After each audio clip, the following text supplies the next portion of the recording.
Good morning Rahul. हाँ return कौन है? Good morning Pankaj.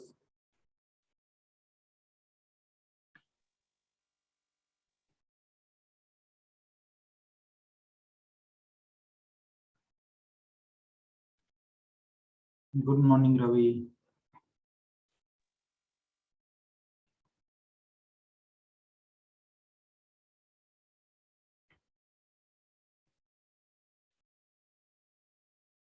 I am fine Ravi. अच्छा जल्दी से बोल दो जो भी आपके क्लास फेलो हैं उन सबको। Good morning Priyanka.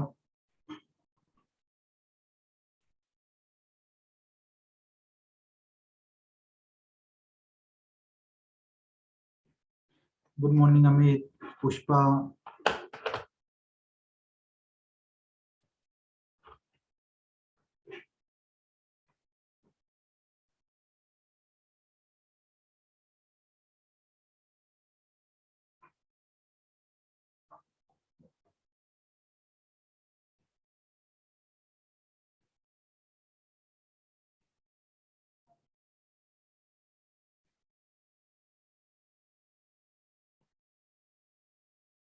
Good morning अरमान।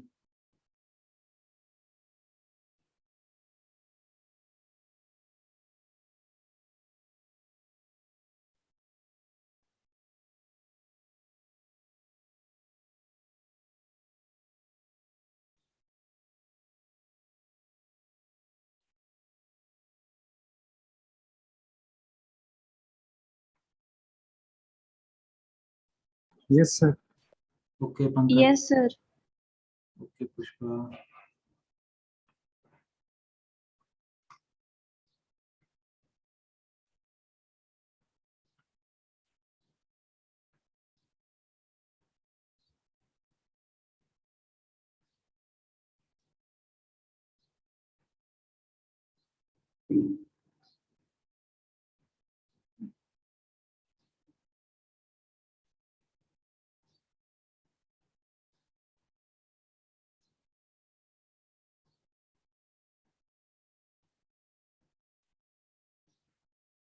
आगे सारे शुरू करें क्लास। स्क्रीन है क्लियर अच्छे से? बोल जाओ आराम से एक बार। स्क्रीन शो हो रही है?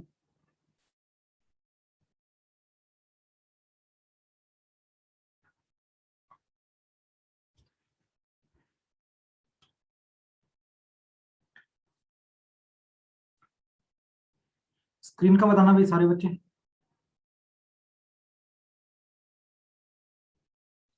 स्क्रीन आ रही है क्या? ओके पंकज। यस सर आ रखे। ओके चलिए, ये एक न्यूमेरिकल दिया था कल घर से करने के लिए। ये न्यूमेरिकल क्या है देखो। What is the electrostatic potential at the surface of A gold nucleus? Diameter कितनी दे रखी है इसकी? 3.2 फर्मी। तो इसकी क्या निकालेंगे हम यहाँ रेडियस निकालेंगे। रेडियस क्या होगी? 13 डिवाइड बाई 2, यही होगी इसकी रेडियस। इट मीन क्या होगी? 6.66 फर्मी। अब इसको अगर मीटर में कन्वर्ट करोगे तो क्या हो जाएगा? 6.6 इंटू 10⁻⁻15 मीटर। ये आ चुकी अपने पास रेडियस। रेडियस अपने पास आ गई, ठीक है। Have atomic number. Z atomic number होता है। एटॉमिक नंबर इसका कितना दे रखा है? 79 दे रखा है, ठीक है। और निकालना क्या है? हमें यहाँ पर v निकालना है, v फाइंड करना है, ठीक है। जेड हमारे पास ये दे रखा और कुछ नहीं दे रखा। एक रिलेशन होता है अपना, क्या? Q is equal to Z E. Q is equal to Z E होता है ना रिलेशन। बेसिकली ये रिलेशन ये ना होकर ये रिलेशन होता है Q is equal to n e, where n is a number. तो नंबर कौन सा आएगा? एटॉमिक नंबर ही आएगा। तो जाहिर सी बात है, तो रिलेशन यही बनेगा अपना। रिलेशन क्या बनेगा? यही। अब हमें पता है Q की वैल्यू नहीं है हमारे पास, Z की वैल्यू कितनी है? 79 है। इलेक्ट्रॉन्स की वैल्यू कितनी है? 1.6 इंटू 10⁻⁻19 है कूलम्स। क्लियर है? क्यू की वैल्यू मेरे पास है, आ चुकी है। क्यू की वैल्यू मेरे पास आ चुकी है। V इज इक्वल टू होता क्या? V इज इक्वल टू होता K Q अपॉन में R। V is equal to K Q upon में R हमारा रिलेशन होता है। सारी वैल्यू आपके आगे स्क्रीन के ऊपर शो हो रही है। तो निकालने में अब क्या प्रॉब्लम हो रही है? हो रही है प्रॉब्लम निकालने में?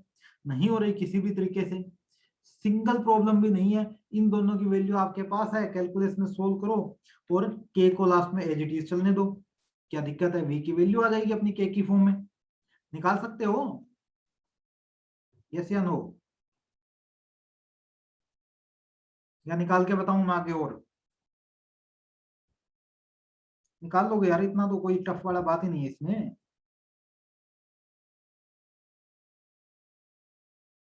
आप बोलते भी नहीं हो, एक बात तो ये भी है।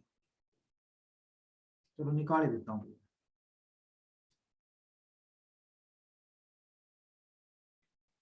देखो के क्यू की वैल्यू कितनी है? 79, ठीक है, इंटू 1.6 इंटू 10⁻⁻19। आर की वैल्यू कितनी है? 6.6 इंटू 10⁻⁻15। -15 -19 थी तो -4 पावर बच गई ऊपर। ठीक है, इस पॉइंट से ये पॉइंट कैंसिल आउट हो गया। तो k is equal to 79 into 16 upon में 66 और 10⁻⁻4 बच गई। ठीक है, इन दोनों के ऊपर मल्टीप्लाई करो, इन दोनों की मल्टीप्लाई करोगे तो कितनी आएगी? 79 और 16 की मल्टीप्लाई कितनी आएगी? कितनी आएगी? 1264 अपॉन में 66 इंटू 10⁻⁻4 इंटू 10⁻⁻4। ओके मैं थैंक यू। ठीक है, लेकिन अब मैं सोल्व करवा रहा हूँ इसको। ठीक है, अब इन दोनों का पॉइंट में चेंज कर दोगे। जब पॉइंट में चेंज करोगे तो आपका क्या आएगा? के 90, ये देखो मेरे पास ये न्यूमेरिकल सोल्व किया हुआ था। ठीक है, इंटू 10 पॉइंट माइनस है, ये 10 की पावर -4। तो रिजल्ट क्या आया? फाइनल 19.16 इंटू 10⁻⁻4 के। ठीक है, v की वैल्यू क्या आई मेरे पास है? फाइनल v की वैल्यू मेरे पास कितनी आई? इतनी आई।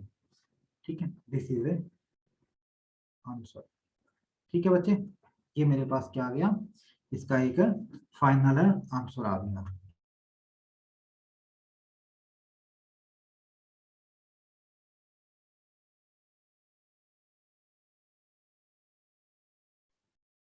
अगर किसी बच्चे को स्क्रीनशॉट लेना तो मैं भेज ले रहा हूँ स्लाइड, स्क्रीनशॉट ले सकता है इसका।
आगे चलें। Electric potential energy of A system of charge. इस सिस्टम ऑफ चार्ज से क्या मीनिंग है आपका? सिस्टम ऑफ चार्ज से क्या मतलब है? 3 बार ऐसे टॉपिक आ चुके हैं सिस्टम ऑफ चार्ज से रिलेटेड। अगर एक बार भी अगर अच्छे से देखा है ना तो सिस्टम ऑफ चार्ज का टॉपिक अब तक कोई डाउट नहीं होना था। ठीक है। सिस्टम ऑफ चार्ज को बोला जाता है group of charge, group of charge, ठीक है। ग्रुप ऑफ चार्ज बोला जाता है सिस्टम ऑफ चार्ज को। अब ग्रुप ऑफ चार्ज हम बोल रहे हैं, या दूसरा नाम इसका मैंने एक और भी बताया था जब फर्स्ट चैप्टर हमारा हुआ था, कौन सा, principal of superposition, principal of superposition. ये दोनों के दोनों नाम है, सिस्टम ऑफ चार्ज को ही बोला जाता है, ठीक है। मतलब एक पॉइंट के ऊपर दो चार्ज लगे या दो चार्ज के रिलेशन में हम इलेक्ट्रिक फील्ड निकालें तो उस चीज को क्या बोला जाता है, सिस्टम ऑफ चार्ज ही बोला जाता है बच्चे। इस चीज के बारे में आप ध्यान रखोगे। Excuse me sir. हाँ जी, सर ये सुपरपोजिशन है या सुपरपोजिशन है सर? पोजीशन है सर पॉइजन लिख रखा है आपने। ये। इसमें जो है ना मेरे पास जो टैब है लिखने वाले स्लेट, इसमें कई बार देखा नहीं है क्या आपने, भी आगे पीछे हो जाते हैं इसके अक्सर लिखते टाइम, ये दिक्कत आती है स्लेट में, क्योंकि क्या करें टेक्नोलॉजी के साथ चेंज करना ओके सर। होता है। लेकिन हमारा काम है अभी थोड़ा सा समझ जाओ आप इन चीजों को मैं लिख क्या रहा हूँ। तो बेसिक जो चीजें व्हाइट बोर्ड पे लिखी जाती हैं, देखो वो आनंद तो हम ले ही नहीं सकते यहाँ पर, ठीक है। वो आनंद तो हम ले भी नहीं सकते कभी भी यहाँ पर, कि हम ऑनलाइन क्लास है हमें वो सारी चीजें हम प्रोवाइड करवा सकें, कभी नहीं करवा सकते।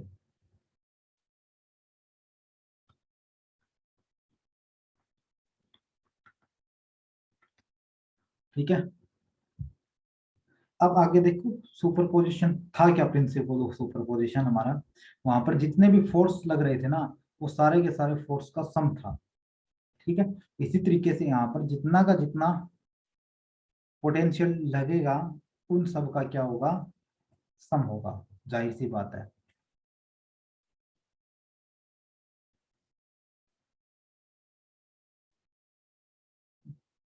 तीनों पॉइंट के ऊपर मैंने क्या कर दिया, चार्ज रख दिया, ठीक है। कौन कौन सा चार्ज, Q1, Q2 और Q3। पॉइंट के नाम और दे देता हूं मैं, P1, ठीक है, P2 और P3। यहाँ पर Q3 चार्ज आएगा, दोबारा लिखना पड़ेगा, Q3 चार्ज है यहाँ पर, दो टू टू कर दिए थे ना, ठीक है। पॉइंट दे दिया हमने, इनके बीच की डिस्टेंस और लिख लेते हैं, ठीक है। ये डिस्टेंस क्या है, R12 है, ठीक है। ये डिस्टेंस क्या है, R23, दिखाई नहीं दे रहा,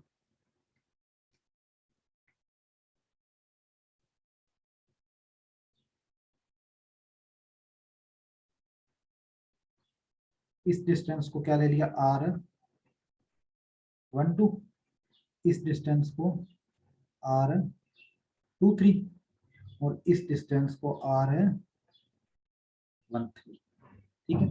ये इनके डिस्टेंस ले लिए। अब चलिए सोल्व करते हैं principle of superposition in case of potential energy. देखो the potential at a point R1 due to charge Q1। R1 के केस में निकाल रहे हैं, R1 मतलब पहला केस यहाँ R1 है, तो इस केस में निकलेगा क्या आएगा, इस केस में V1 पोटेंशियल कितना आएगा, V1 is equal to K Q1 upon में R1। R1 इस साइड से कहां पर, किसके केस में है, P1 के केस में, P1 के केस में, तो P पॉइंट हो जाएगा अपना डायरेक्टली सा, क्लियर है। और ये डिस्टेंस क्या हो गई, Q1 की डिस्टेंस हो चुकी है यहाँ तक, क्लियर है। या बोल दूं मैं R1P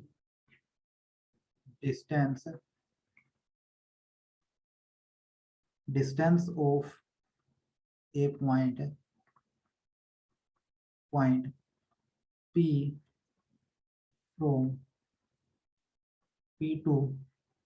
P2 from Q1। Clear है? ये डिस्टेंस अपनी यहाँ तक हो चुकी है। आगे देखो, वर्क डन निकालो फर्स्ट के केस में। Work done in Q2 charge at R2 distance. Q2 charge के केस में वर्क डन निकालोगे। Q2 चार्ज कहां पर है? देखो, Q2 चार्ज मेरा यहाँ है। इसके केस में क्या निकालना है मुझे? वर्क डन निकालना है।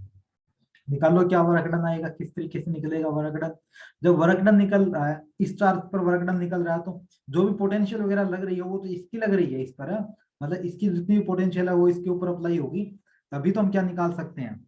वर्क डन निकाल सकते हैं। लेकिन चार्ज क्या होगा? Q2 के केस में निकाल देना, तो चार्ज कौन सा अप्लाई होगा? Q2 अप्लाई होगा चार्ज तो। लेकिन पोटेंशियल कौन सी होगी? पोटेंशियल इसके केस में कौन सी होगी? V1 अप्लाई होगी। जाहिर सी बात है। तो क्या आएगा? Q2 V1 is equal to कि Q1 Q2 अपॉन में R1। क्लियर है? R1। ठीक है। वर्क डन होता है क्या अपना? क्या होता है वर्क डन? क्या होता है वर्क डन, कोई बताएगा? बेसिकली पोटेंशियल डिफरेंस का फॉर्मूला क्या निकलता है? V इज इक्वल टू अपना होता है Q अपॉन में R। ठीक है। V इज इक्वल टू होता है, ये होता है अपना, ठीक है, वर्क डन का फॉर्मूला ये नहीं, वर्क डन का फॉर्मूला अपना आएगा Q V is equal to W। ठीक है। वर्क डन का फॉर्मूला अपना निकलता है यहां से ये। ठीक है। अब work done like a force की तरह काम कर रहा है। Work done like a force. ठीक है। Work done like a force, जब वर्क डन एक फोर्स की तरह काम करेगा तो जाहिर सी बात है फोर्स की वैल्यू होगी। फोर्स यहां पर कौन सा होगा? कौन सा फोर्स आएगा? Electric force. Electric force, electric force आएगा यहाँ पर। जाहिर सी बात है वर्क डन की तरह काम करेगा तो हमारा फोर्स कौन सा आएगा? इलेक्ट्रिक फोर्स आएगा। तो इलेक्ट्रिक फोर्स की मैंने यहाँ पर वैल्यू पुट कर दी। ठीक है।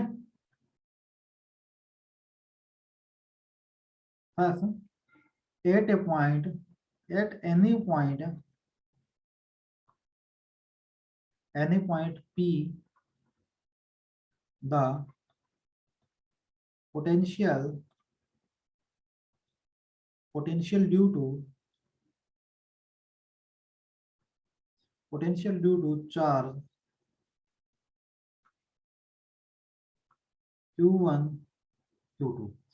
Q1 और Q2 के केस में निकालोगे तो क्या आएगा? V12 हो जाएगा। V12 हो जाएगा। नेट क्या होगा? V12। V1 और V2 के केस में, दोनों के केस में पोटेंशियल आएगा। ठीक है। दोनों के केस में पोटेंशियल आएगा। तो V1 का पोटेंशियल क्या होगा? Q1 अपॉन में R1P, और K तो होता ही होता है अपना कांस्टेंट है। और Q2 के केस में क्या आएगा? K Q2 अपॉन में R2P। R2P आ जाएगा अपना, R2P। ठीक है। तो यहां से क्या आ जाएगा? K मेरा क्या आ जाएगा? कॉमन आ जाएगा। Q1 अपॉन में R1P प्लस Q2 अपॉन में R2P। क्लियर है? पोटेंशियल कौन सा?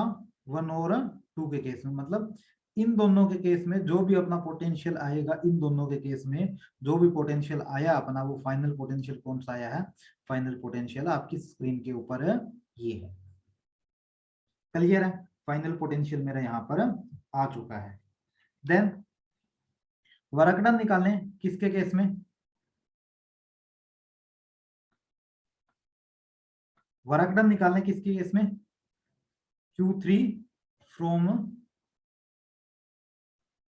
Q3 फ्रॉम R3 3 के केस में बता दूंगा मैं कौन कौन सा यहाँ पर आपके लिए काटने वाला होगा, कौन कौन सा हमारे लिए इंपॉर्टेंट होगा, कौन कौन सा रिजल्ट हमारा यहाँ पर कटेगा और कौन कौन सा रिजल्ट इंपॉर्टेंट आएगा, वो चीजें मैं बता दूंगा। ठीक है, Q2 और R3 के केस में रिजल्ट आएगा तो चार्ज कौन सा आया, Q3 है। अब Q3 और R3 के केस में जो रिजल्ट आएगा हमारा, वो रिजल्ट कौन सा होगा, Q3, चार्ज तो Q3 होगा। अब R3 की बात करें, R3 की बात करेंगे, देखो अब R3 की बात करेंगे हम, जब R3 की बात करेंगे तो R3 में देखो, R3 अपना है क्या, R3 इन दोनों के रिलेशन में तो R3 अपना आता है, इन दोनों के रिलेशन में ही R3 आता है अपना, इन दोनों के रिलेशन में आया, V12 के रिलेशन में आया R3 तो अपना, तो इसी के केस में पोटेंशियल कौन सा हो जाएगा इसमें, V12 हो जाएगा पोटेंशियल, 12 हो जाएगा पोटेंशियल, और K की वैल्यू क्या हो जाएगी, K एज इट इज है। चार्ज को क्या हो जाएगा Q1, इसके साथ में डायरेक्टली Q3 की मल्टीप्लाई करवानी है, जो रिलेशन हमारा पीछे आया है, ये जो रिलेशन है आपका, इस रिलेशन के साथ मल्टीप्लाई करवानी होगी डायरेक्ट, जो हमने लिखा है, ये देखो डायरेक्टली मैंने इसके साथ क्या करवाई, मल्टीप्लाई करवाई है वर्क डन के केस में। ठीक है, तो क्या हो जाएगा Q3 अपॉन में R13, क्योंकि वहां पर हमारा क्या हो रहा था, इसकी जगह 1 और P हो रहा था, P की जगह तो मैंने पॉइंट कौन सा ले लिया, अब तो P की जगह मैंने कौन सा ले लिया, Q3 हो चुका है, मतलब चार्ज, तीसरा चार्ज 3 हो जाएगा यहाँ पर। ठीक है, same as it is, plus Q2 Q3 upon में R2P था, 2P था, P की जगह मैं पॉइंट कौन सा लेके चल रहा हूँ, 3 लेके चल रहा हूँ, तो 2 3 हो जाएगा हमारे पास। ठीक है, क्या हो जाएगा, 2 3 हो जाएगा। देन निकालने के result, hence total work done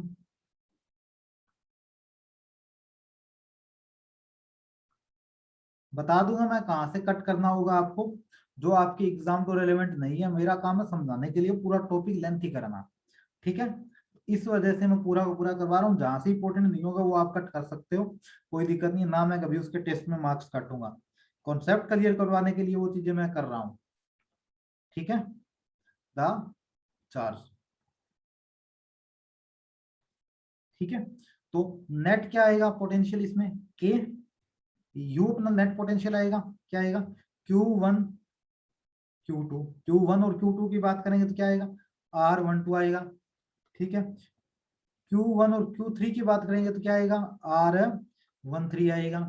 ठीक है, Q2 और Q3 की बात करेंगे तो क्या आएगा, R23 आएगा। ठीक है, इसी के आधार पर हमने क्या निकाला है, ये रिजल्ट निकाला है, इसी के आधार पर। ये देखो 1 3 आ गया, क्लियर है, 2 3 आ गया, अगर इसकी और इसकी करूं, मैं इन दोनों की करूं, तो रिजल्ट मेरा कुछ इस तरीके से तैयार होगा, इसी के आधार पर मेरा फाइनल रिजल्ट बनता है ये। अब मैं बताता हूँ कौन कौन सी चीजें आपके लिए इंपॉर्टेंट है इस टॉपिक में करने के लिए, कौन कौन सी चीजें आपके लिए इंपॉर्टेंट होगी, या उनको कितना नहीं लिखना। ये चीजें जो मैंने इस साइड लिखी है, जितनी भी ये चीजें जो भी मैंने लिखी है, ये आपको नहीं करनी, कोई जरूरी नहीं है इनको करना आपके एग्जाम में। ठीक है, अगर करोगे तो थोड़ा सा अच्छे से जस्टिफाई करवा दोगे एग्जामिनर को भी, हाँ कुछ दम है करने में, अदरवाइज इनका कोई नंबर कहीं नहीं काटता वो। ठीक है, ये मेरा काम है रीजन निकला कि ये चीजें इस वजह से आपके आगे स्क्रीन पर आई है। ठीक है, ये चीज कटेगी आपकी, डेफिनेटली कटेगी ये चीजें। ठीक है, वी पोटेंशियल पता ही है, वी पोटेंशियल हमारा यहाँ पर इस तरीके से आया है, वी पोटेंशियल का पता ही है, वी पोटेंशियल किससे बना अपना, इसी को मेन आधार बना के हम आगे तक चलेंगे, इसी को मेन पॉइंट बनाकर हम आगे तक चलेंगे। ठीक है, अब एक बार इसका जल्दी से स्क्रीनशॉट ले लो, जल्दी से स्क्रीनशॉट ले लो, फिर मैं आगे वाले टॉपिक की ओर बढ़ता हूँ।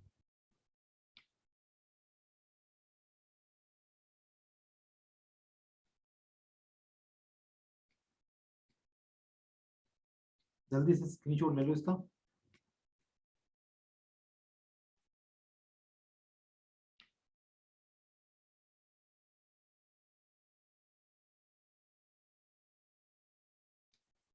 ले लिए क्या स्क्रीनशॉट, टोटल है यहाँ पर। ठीक है, यहाँ पर क्या टोटल है,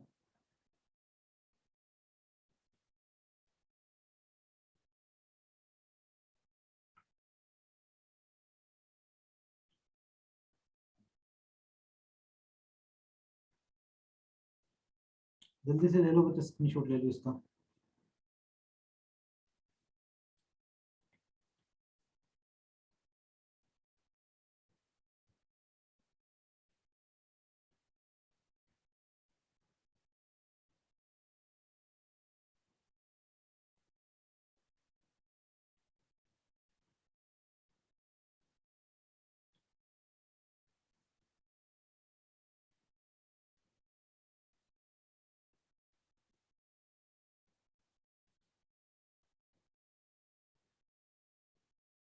ले लिया क्या screenshot?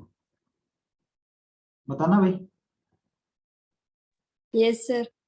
Okay, thank you. Attendance हो चुकी है आपकी?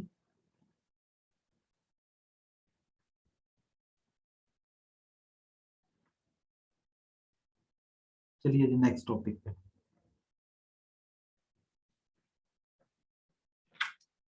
Potential energy of system of charge in external field, in case of external field के केस में निकालेंगे। ये टॉपिक आपकी बुक में नहीं है, लेकिन ये टॉपिक इंपॉर्टेंट है एग्जाम टू रेलेवेंट। ये टॉपिक हमारा क्या इंपॉर्टेंट है एग्जाम टू रेलेवेंट। नेट हमें क्या निकालनी है इसके अंदर, एक्सटर्नल फील्ड निकालनी है, कितनी एक्सटर्नल फील्ड अप्लाई होती है। ठीक है, कोई भी एक हमारी क्या यहाँ पर रोड है,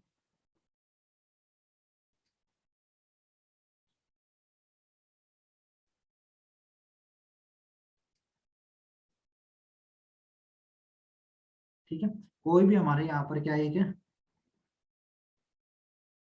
रोड का मतलब ये नहीं है कि जो सड़क है वो है, नहीं। ठीक है, कोई भी एक मेटालिक रोड है मेरी, उसके ऊपर मुझे निकालनी है net electric potential. Final result apply होगा, पुराना रिजल्ट अप्लाई होगा, कोई और चक्कर नहीं है। अब Q1 चार्ज मेरा कहां पर है, इस पॉइंट पर प्लेस किया हुआ है Q1 चार्ज। तो Q1 चार्ज है, तो Q1 चार्ज के केस में अप्लाई होगी इस पॉइंट पर। कौन सी? Q1 चार्ज के केस में Q1 फ्रॉम इंफिनिटी, Q1 से इंफिनिटी, क्योंकि ऊपर से आएगी सारी की सारी जो भी इलेक्ट्रिक फील्ड आती है मेरी, जो इलेक्ट्रिक पोटेंशियल एनर्जी है, वो तो मेरी क्या है, एज पर किसके ऊपर डिपेंड होती है पोटेंशियल एनर्जी मेरी। पोटेंशियल एनर्जी का फॉर्मूला हमने किया है mgh होती है, where g is a gravitational acceleration. इसका मतलब ग्रेविटी अप्लाई करेगी, h is a height, m is a mass, ये तीनों अप्लाई करती हैं, तो जाहिर सी बात है कि वो इनफाइनाइट का रोल इसमें अप्लाई करके चलेंगे, तो ऊपर से वो चीजें सारी की सारी इसमें आएगी ही आएगी। क्लियर है? ठीक इसी तरीके से Q2 चार्ज की बात करूं मैं, Q2 चार्ज की बात करूं तो Q2 चार्ज भी मेरे क्या आएगा, Q2 चार्ज भी मेरा अप्लाई करेगा कहां से, Q2 from infinity, Q2 from infinity apply करेगा। इस रोड के ऊपर बीच में चार्ज क्या है, बीच में चार्ज क्या है, Q1 और Q2 जो पॉइंट है, Q1 और Q2 पॉइंट है, इन दोनों के बीच में चार्ज क्या है मेरा, इन दोनों के बीच में पोटेंशियल क्या है, कोई बता सकता है क्या पोटेंशियल इन दोनों के बीच में? K Q1 Q2 अभी अभी पीछे की है मैंने, Q1 Q2 और R12, ये चीज अभी अभी जस्ट मैंने की है पीछे। इससे प्रीवियस टॉपिक यही रिजल्ट था मेरा, जब सुपर पोजिशन रिजल्ट निकाल रहे थे उसमें एक के केस में निकाला था, तो वो पोजीशन मेरा रिजल्ट यही था। तो नेट क्या आएगी, पोटेंशियल एनर्जी नेट मेरी यहाँ पर क्या निकलेगी, पोटेंशियल एनर्जी नेट क्या निकलेगी, इसके केस में निकाल लोगे, फर्स्टली तो इसके केस में निकाल लोगे, तो Q1, ठीक है, Q1V, ठीक है, प्लस Q2V इसके केस में, इसके केस में ये, इसके केस में मेरी ये, प्लस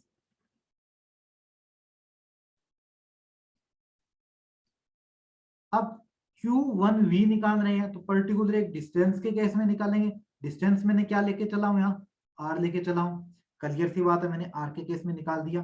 ठीक है, यहाँ पर V निकालूंगा मैं, जाहिर सी बात है R के केस में निकालूंगा क्योंकि R की बात हो रही है। यहाँ पर R1 के केस में निकालूंगा तो यहाँ पर R2 के केस में निकालूंगा क्योंकि दूसरी बात है, तो R2 अप्लाई किया मैंने यहाँ पर। और तीसरी एक बीच में भी तो लग रही है, रोड के एक साइड तो मेरी इतनी लग रही है, एक साइड तो यहाँ से अप्लाई हो रही है, एक साइड से मेरी इतनी अप्लाई हो रही है, बीच में मेरी इतनी अप्लाई हो रही है, मुझे इसके ऊपर टोटल अप्लाई करनी है कितनी है, तो जो टोटल अप्लाई हो रही है वो मेरी इतनी प्लस इतनी प्लस इतनी, तो लास्ट वाली और लिख दो भाई इसमें, Q1 है Q2 अपॉन में R12, ये मेरे पास क्या आ गई, नेट आ गई, यही है मेरे पास नेट आई क्या, जो नेट इलेक्ट्रिक पोटेंशियल थी वो समझ में आई क्या, इस रोड के ऊपर निकालना, एक्सटर्नल फील्ड बोली जाती है ये, बता दो भाई आगे क्या। Yes sir. Okay thank you.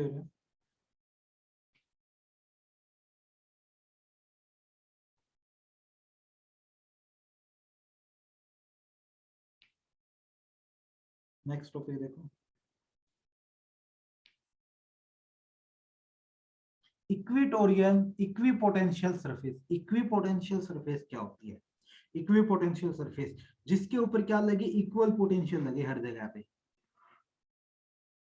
ठीक है, इसके ऊपर पोटेंशियल क्या लगे हमारी, हर जगह पर इक्वल पोटेंशियल लगे हर जगह पर, ठीक है, जो भी पोटेंशियल लगेगी वो मेरी क्या होगी, इक्वल होगी हर जगह पे, ठीक है, इक्वल पोटेंशियल लगेगी मेरी हर जगह पे, ठीक है, उसे क्या बोला जाता है, इक्वल पोटेंशियल सरफेस बोला जाता है। तो a potential which has same electrostatic potential at every point, हर पॉइंट के ऊपर सेम इलेक्ट्रोस्टैटिक पोटेंशियल लगेगी, उसे क्या बोलेंगे हमें, इक्विपोटेंशियल सरफेस बोलेंगे, उसे क्या बोलेंगे, इक्विपोटेंशियल सरफेस बोलेंगे। क्लियर है, यहां तक क्लियर है क्या। अब मैं ले रहा हूं अटेंडेंस, जल्दी से बोल दोगे जो जो बच्चे प्रेजेंट है उनमें से। Yes sir. Okay, Pushpa, present sir. Priyanka, present sir. Anita, yes sir. Yuvraj, present sir. Rohit, yes sir.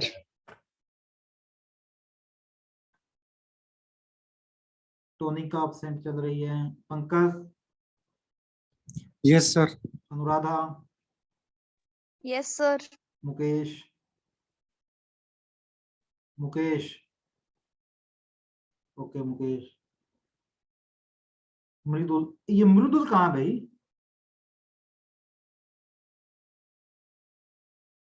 कोई इसकी फ्रेंड है क्या क्लास में,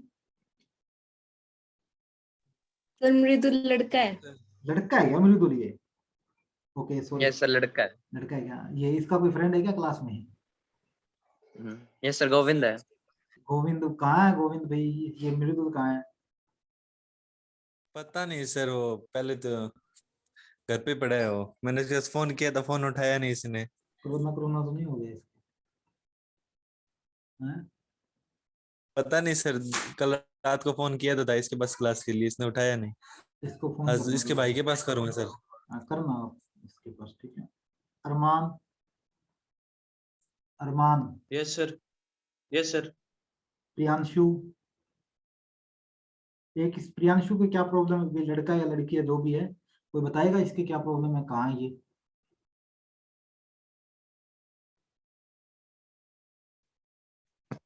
ये सर शायद अपनी कोचिंग वाली क्लासेस लगाता है सर, आकाश वाली। आकाश में ले रखा है इसने एडमिशन, यस सर। तो वहीं लेगा ये कोचिंग क्लासेस सारी, ठीक है। Armaan, Priyanshu, Govind, Govind, present sir. Saurabh, yes sir. Sanju, present sir. Rahul, mister Rahul, yes sir. Amit, Amit, yes sir. Okay, Ravi, yes sir. कल कहाँ था, सर कल थोड़ा सा सर काम हो गया था, इसलिए रहेगी सर क्लास। क्या काम हो गया था, अब काम क्या हो गया था, अभी लॉकडाउन में घर रहते हो सारे के सारे, सर वो दवाई मेडिसिन दे के आनी थी सर, वहां रह गया। संगम, Yes, sir. मोक्ष, चंद्रमोहन। Yes sir. अब एक चीज पूछ रहा हूँ, समझ में आ रहा है या फिजिक्स वगैरह ठीक ठाक है?